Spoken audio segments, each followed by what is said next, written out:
Hello दोस्तों, examination classes में आपका स्वागत है। आज मैं आप लोगों के लिए UP police computer operator plus programmer के लिए जो सी लैंग्वेज की क्लास चला रहा हूं दोस्तों, उसमें लेक्चर नंबर 86 लेके उपस्थित हुआ हूं। मीन्स दोस्तों सी लैंग्वेज की ये थर्ड क्लास है। इसके प्रीवियस में आप लेक्चर 84 और 85 जरूर देखिए, तभी दोस्तों ये पूरी तरीके से आगे समझ में आएगा। आइए चलिए दोस्तों स्टार्ट करते हैं हम आइडेंटिफायर से। देखिए आइडेंटिफायर्स डाटा टाइप मींस कि यहाँ पे डाटा टाइप देखिए, यहाँ पे डाटा टाइप है और यहाँ पे जो हम दोस्तों वेरिएबल को जो डिक्लेरेशन करते हैं उसके बारे में मैं थोड़ा सा इसके पहले भी बताया हूं। जैसे हमने देखिए यहाँ इंटीजर टाइप के वेरिएबल लिए ए और बी। कौन कौन से वेरिएबल लिए दोस्तों? ए लिए और बी। जबकि हमने इसके प्रीवियस में भी दोस्तों यही डाटा था, ठीक ध्यान रखिएगा, जिससे अभी पता चलेगा कि हम और चीजों में इसमें क्या बताना चाहता हूं। देखिए वहां पे मैंने इसमें 5 नहीं डाला था, ए में मैंने कोई वैल्यू डिक्लेयर नहीं किया है इसलिए ए खाली है, और बी में मैंने यहां 5 डिक्लेयर कर दिया इसलिए बी वाले वेरिएबल में 5 इनिशियलाइज है वैल्यू। ठीक है, बी में हमने 5 इनिशियलाइजेशन कर लिया तो बी में 5 भर गया। समझ में आया? यहां पे देखिए कैर मींस करेक्टर है दोस्तों, जिसको हम CH से डिनोट किए, CH नाम का वेरिएबल रही है और इसमें ए करेक्टर। अब देखिए थोड़ा सा करेक्टर और स्ट्रिंग में मतलब समझ लीजिए। मैंने करेक्टर को बताया है कि जो सिंगल कोट्स में लिखी हुई वैल्यू होती है, सिंगल कोट्स में लिखा हुआ कोई भी वर्ड वो क्या है दोस्तों? करेक्टर है। समझिए करेक्टर को मैंने क्या बताया था दोस्तों? सिंगल कोट्स में लिखा हुआ, जैसे ए लिख दिया एक करेक्टर है। और स्ट्रिंग क्या है दोस्तों? स्ट्रिंग मैंने बताया था, समझिए यहां पे स्ट्रिंग मैंने बताया था कि एक से सीक्वेंस आप करेक्टर होना चाहिए और डबल कोट्स में लिखा होना चाहिए। जैसे कि मैंने बताया था एग्जामिनेशन मैंने लिख दिया। देखिए एक से ज्यादा करेक्टर हैं और ये डबल कोट्स में लिखा है, ये स्ट्रिंग है। समझ में आया? तो यहां पे देखिए दोस्तों करेक्टर को हमने CH से डिनोट किया, CH में हमने ए डाल दिया, तो देखिए यहां पे ए, यहां इस बॉक्स के अंदर आपको ए दिख रहा होगा। मींस कि ये हमने CH नाम का जो वेरिएबल बनाया है उसमें ए इनिशियलाइज कर दिया है। समझिए CH नाम का वेरिएबल बनाया है जो करेक्टर टाइप का है, उसमें ए इनिशियलाइज कर दिए हैं। ठीक है, एक एक वर्ड समझिए दोस्तों, तभी आगे फर्दर समझ में आता है। यहां पे फ्लोट में के नाम का वेरिएबल बनाए और के में हम 3.45 इनिशियलाइज किए हैं। तो देखिए के बॉक्स में हमने 3.45 हमने इसके अंदर डाल रखा है। समझ में आया यहां तक? ये फ्लोट वैल्यू है। फ्लोट वैल्यू आप जानते हैं, जो पॉइंट में वैल्यू होती है उसे फ्लोट वैल्यू कहते हैं। ठीक, यहां पे डबल में देखिए, डबल को हमने D1 से क्या किया दोस्तों? हमने D1 इसका नाम रखा इस वेरिएबल का। तो यहां पे देखिए D1 है और इसमें कोई वैल्यू हमने नहीं इनिशियलाइज किया, तो ये क्या है दोस्तों? यहां पे ये पूरा का पूरा अभी खाली पड़ा हुआ है। समझ में आया? टोटल वेरिएबल अगर इसको काउंट करते हैं दोस्तों तो 1 2 3 4 5, मतलब टोटल वेरिएबल कितना है दोस्तों? 5 है। वो कौन कौन से हैं? ए है, बी है, CH है, के है और D1 है। अब देखिए इंटीजर 2 बाइट्स लेता है, करेक्टर 1 बाइट्स लेता है, और जो आपका फ्लोट होता है 4 बाइट्स लेता है, और जो डबल होता है वो 8 बाइट्स लेता है। इसके बगल में यही चीज आपकी लिखा है डाटा टाइप। देखिए यहां पे इंटीजर टाइप का है तो वो 2 बाइट्स स्टोर करता है, करेक्टर टाइप का है 1 बाइट स्टोर करता है, फ्लोट है 4 बाइट स्टोर करता है, डबल है 8 बाइट स्टोर करता है। अब देखिए डाटा टाइप कितने हैं? 1 2 3 4 5, मतलब इंट, कैर, फ्लोट, डबल और वाइड। समझ में आया कि नहीं आया? इतना समझ में आया तो इसके आगे भी जरूर समझ में आपको आएगा। यहां पे एक बार नजर डाल दीजिए, देखिए इंट इंटीजर 1 है, कैर कैरेक्टर ए है, सिंगल कोट्स में लिखा है, फ्लोट रियल 1.1 है और डबल रियल 1.1 है। इतना समझ में आया, आगे समझिए। देखिए यहां पे डिक्लेयर वेरिएबल एनीवेयर, ठीक है, हम क्या लिखे, डिक्लेयर वेरिएबल एनीवेयर, मतलब कि unlike C you can declare variable even after action statement. Action statement के बाद हमको क्या करते हैं, हम डिक्लेरेशन हमको करना होता है, मतलब हमको वेरिएबल को डिक्लेयर जरूर करते हैं। अनलाइक सी मतलब सी के बजाय यू कैन डिक्लेयर वेरिएबल, आप जो है वेरिएबल को डिक्लेयर कर सकते हो इवन आफ्टर एक्शन स्टेटमेंट के बाद में भी, ठीक है, आफ्टर मींस बाद में भी। यहां पे एक एग्जांपल है छोटा सा, देखिए जैसे मैंने लिया एग्जांपल, हमें पता है कि हमें करली ब्रेसेस के बीच में ही सारा कुछ लिखना होता है, ये तो पता है। यहां पे देखिए CLR या CR लगा दिए। CLR या CR का मतलब क्या होता है दोस्तों, क्लियर स्क्रीन। क्लियर स्क्रीन का मतलब कि जो पहले से, जैसे मेरे पास यहां पे दोस्तों ये स्क्रीन आउटपुट की खुल के आई, तो यहां से पहले से जो भी गार्बेज वैल्यू है, यदि मैं ये वाला क्लियर स्क्रीन को लगा देता हूं तो फिर यहां ये बिल्कुल साफ आपको दिखेगा, जो आपका आउटपुट होगा वही यहां छप के आ जाएगा। इतना समझ में आया? क्लियर स्क्रीन का मतलब इतना है, ठीक है। जैसे int equal to x, int x equal 4, x ऐसा, ये यहां पे असाइनमेंट ऑपरेटर, देखिए हम इसको इक्वल बोलते तो हैं, लेकिन ये होता क्या है दोस्तों, ये होता है असाइनमेंट ऑपरेटर। असाइनमेंट ऑपरेटर होता है, ठीक है। ये क्या है दोस्तों, असाइनमेंट ऑपरेटर। अब देखिए जब हम ऑपरेटर में अभी पढ़ाएंगे, असाइनमेंट ऑपरेटर की प्रायोरिटी कम होती है, ध्यान रखिएगा। अभी हम आगे सब बताएंगे, एक साथ अगर सब बता देंगे तो फिर दोस्तों वो सारी चीजें समझ में नहीं आती, ठीक है। स्टेप वाइज स्टेप ही मैं बताऊं तो ज्यादा बेटर होगा, इसीलिए इसको यहां नहीं बताना चाहिए फिलहाल। चलिए ठीक है, आप जान गए, ठीक है। यहां पे देखिए सी लैंग्वेज में हमें हर ब्लॉक के अंदर एक्शन स्टेटमेंट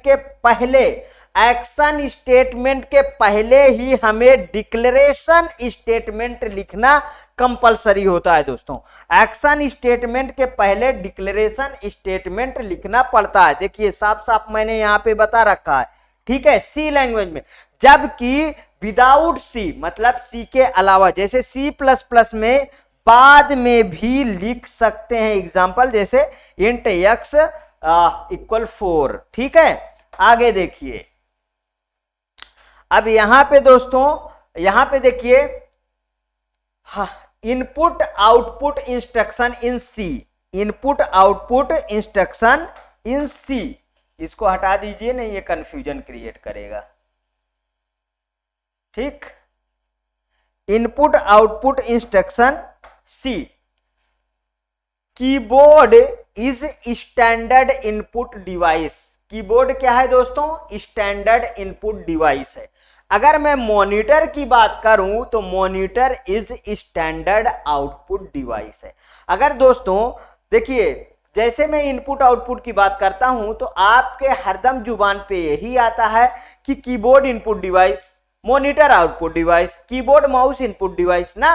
तो जो स्टैंडर्ड इनपुट डिवाइस है वो कीबोर्ड है, जो स्टैंडर्ड आउटपुट डिवाइस है दोस्तों वो मॉनिटर होता है। आगे देखते हैं, जैसे देखिए प्रिंटफ पे आ गए आप, प्रिंटफ फंक्शन, ध्यान रखिएगा, printf function is not a keyword. Printf function कोई कीवर्ड नहीं होता है, बिल्कुल क्लियर है ना। प्रिंटफ फंक्शन कोई कीवर्ड नहीं है। Printf function is a predefined function. Printf function कैसा है, प्रीडिफाइंड फंक्शन होता है, समझ में आया। आगे देखिए, सी लैंग्वेज कैसा है दोस्तों, केस सेंसिटिव लैंग्वेज है। अब केस सेंसिटिव क्या होता है दोस्तों, देखिए जिसमें अपर और लोअर का ध्यान रखा जाता है, जिसमें अपर और लोअर का, अपर और लोअर केस का ध्यान रखा जाता है। ठीक है, ध्यान रखा जाता है। ठीक है, मतलब देखिए अपर और लोअर केस का ध्यान रखना पड़ता है, वो होता है दोस्तों केस सेंसिटिव लैंग्वेज। ठीक है, इसीलिए हम स्मॉल लेटर में ही इसको लिखते हैं, किसको, सी लैंग्वेज को, मींस सी प्रोग्राम को। ठीक है, देखो टू टाइप ऑफ मैसेज कौन कौन से, printing text as it is, ठीक है, और प्रिंटिंग वैल्यू ऑफ एक्सप्रेशन और वैल्यू ऑफ वेरिएबल। ठीक, प्रिंटिंग वैल्यू ऑफ एक्सप्रेशन और वैल्यू ऑफ वेरिएबल, इसे क्या बोलते हैं दोस्तों, ये वाला, ये ब्रैकेट जो होता है, ये जिसको आप ब्रैकेट का, ये है दोस्तों पैरेंथेसिस। ठीक है, ये पैरेंथेसिस जिसे आप छोटा ब्रैकेट बोलते हो ना, क्या बोलते हैं दोस्तों, छोटा ब्रैकेट, वो क्या है, पैरेंथेसिस। और ये क्या है, ये वाला दोस्तों, ये होता है दोस्तों कर्ली ब्रेसेस। ठीक है, ये क्या है, कर्ली ब्रेसेस, इसी के अंदर सारा मटेरियल लिखना होता है। आगे देखिए, अब छोटे छोटे प्रोग्राम स्टार्ट करते हैं लिखना। ठीक है, यहां पे देखिए मेन फंक्शन लिए, अब इसमें आप ये सोच रहे होंगे कि सर हेडरोफाइल तो नहीं लगाए हैं, हाइड्रोफाइल नहीं लगाए, थोड़ा हाइड्रोफाइल के बारे में जान लीजिए। देखिए इंक्लूड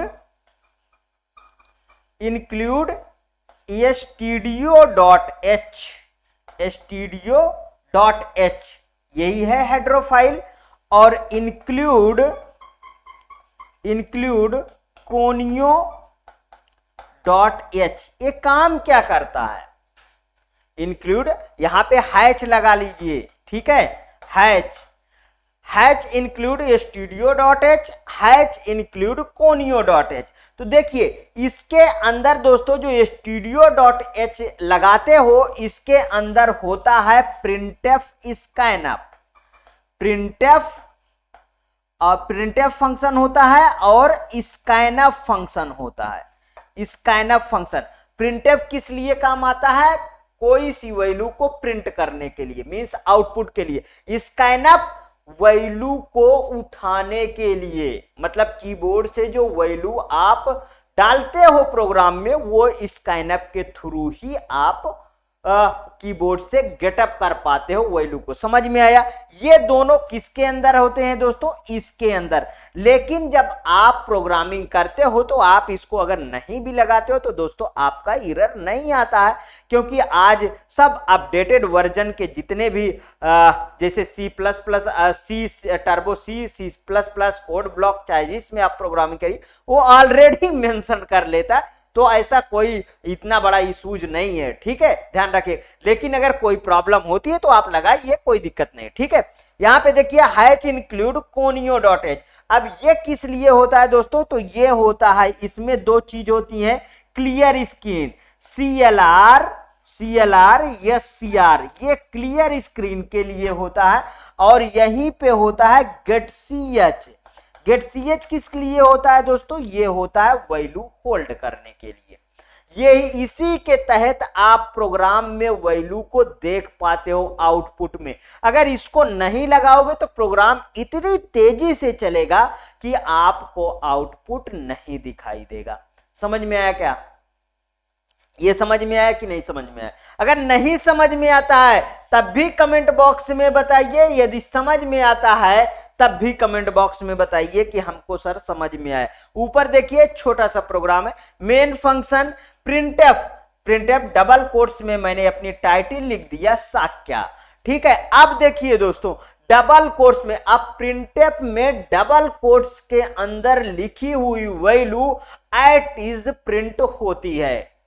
मैंने क्या बोला, प्रिंटफ में डबल कोट्स में लिखी हुई वैल्यू एट इज प्रिंट होती है। समझ में आया? देखिए यहीं पे लिखा हूंगा पैरेंथेसिस में डबल कोट्स डबल कोट्स के अंदर जो भी लिखेंगे वो एज इट इज प्रिंट हो जाएगा। समझ में आया? आउटपुट में क्या दिखेगा? साक्या। लेकिन दोस्तों ये इतनी तेजी से चलेगा कि आपको अभी ये आउटपुट दिखाई ही नहीं देगा, क्योंकि मैंने अभी अभी यहां पे बताया कि गेट ch वगैरह हमने इसमें नहीं लगा रखा है। ठीक है, तो देखिए अब प्रोग्राम ये चलता कैसे? कंपाइल होगा, लिंक होगा, जाहिर सी बात है, रन होगा प्रोग्राम, Alt+F9 दबाओगे, Alt+F2 दबाओगे, ये सब याद है ना? आप प्रोग्रामिंग किए हैं तो ये सब चीजें कॉमन सी चीजें हैं, ये सब चीजें तो आपको याद होगा। ठीक है, देखिए ये प्रोग्राम का आउटपुट दिखेगा नहीं, क्योंकि बहुत तेजी से काम हुआ है इसमें। ठीक है, एक ही लाइन तो लिखी है, प्रिंटफ साक्या, ठीक, और लिखा होता तो दिखता। अब इतना छोटा सा यदि प्रोग्राम आपको समझ में आएगा तो देखिए दोस्तों, स्टेप वाइज स्टेप हम आगे प्रोग्राम को बढ़ाएंगे, जो आपको सारे प्रोग्राम समझ में आएंगे। और समझ में आते हैं तो कमेंट बॉक्स में जरूर बताइए कि सर हमें ये छोटे छोटे प्रोग्राम समझ में आए हैं। ठीक है, तो बड़े भी प्रोग्राम समझ में आएंगे। आगे देखिए दोस्तों, यहां पे मेन फंक्शन लिया, कर्ली ब्रेसेस लगाया, और प्रिंटफ में मैंने साक्या डबल कोट्स में लिखा। अब देखिए दोस्तों, सिर्फ एक लाइन और मैंने ऐड किया इसमें, दूसरे नंबर के प्रोग्राम में गेट ch लगा दिया। अब वैल्यू आपको दिखना शुरू हो जाएगी। देखिए ये भी एक प्री डिफाइंड फंक्शन है। ये क्या है दोस्तों? Get ch predefined function है। इसका काम है एक कैरेक्टर लेना। इसका काम क्या है दोस्तों? एक कैरेक्टर गेटअप करना, मीन्स होल्ड करना या लेना। ठीक है, देखिए गेट ch एक इनपुट इंस्ट्रक्शन है। गेट ch क्या है? एक इनपुट इंस्ट्रक्शन है।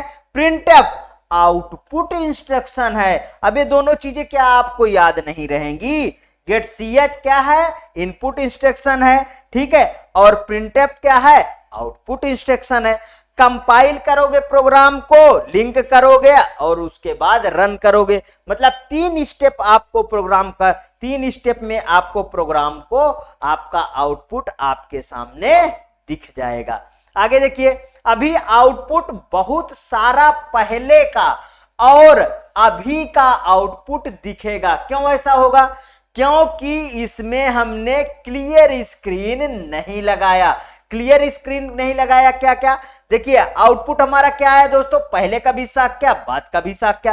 क्योंकि हमने क्या नहीं लगाया? CLR SCR इस प्रोग्राम में यहां पे हमने क्या नहीं लगाया? यहां पे हमने CLR SCR वाला, ये वाला फंक्शन हमने नहीं लगाया था, इसलिए हमको अभी क्लियर स्क्रीन आउटपुट की नहीं आएगी। आप चाहें तो दोस्तों, आपके पास लैपटॉप हो, डेस्कटॉप हो, आप मोबाइल फोन हो, उसमें भी ये सब छोटे छोटे प्रोग्राम रन करके आप देख सकते हैं, आपको आउटपुट दिखाई देगा। अब देखिए मेरा ये तो प्रेजेंटेशन में जिस तरीके पढ़ा रहा हूं, इसमें तो मैं आपको लैपटॉप में कर करके नहीं दिखा सकता ना, नहीं तो फिर बहुत लंबा वीडियो हो जाएगा और फिर ये कोर्स कंप्लीट होना मुश्किल हो जाएगा। हाँ, खाली सी लैंग्वेज यदि पढ़ाना हो तो उसमें हम सारे प्रोग्राम को रन करके आपको दिखा सकते हैं। ठीक है दोस्तों, तो इतना काम, सिर्फ इतना काम आपको करना रहेगा, आउटपुट वाला काम आपको लाना रहेगा।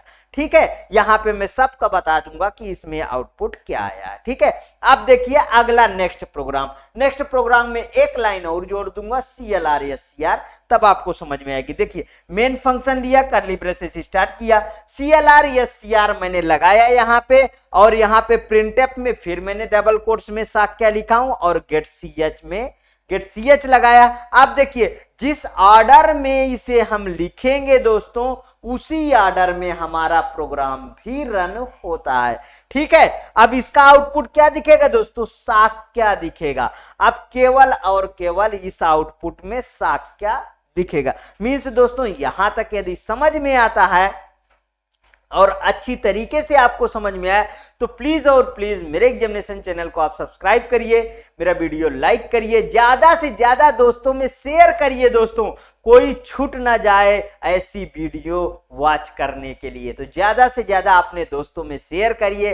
हाँ, खुश रहिए और कमेंट जरूर करिए दोस्तों, आपके कमेंट से ही देखिए लगातार मैं आपके सामने इसकी क्लास, सी लैंग्वेज की क्लास लेके प्रस्तुत होता हूं। ओके दोस्तों, थैंक यू।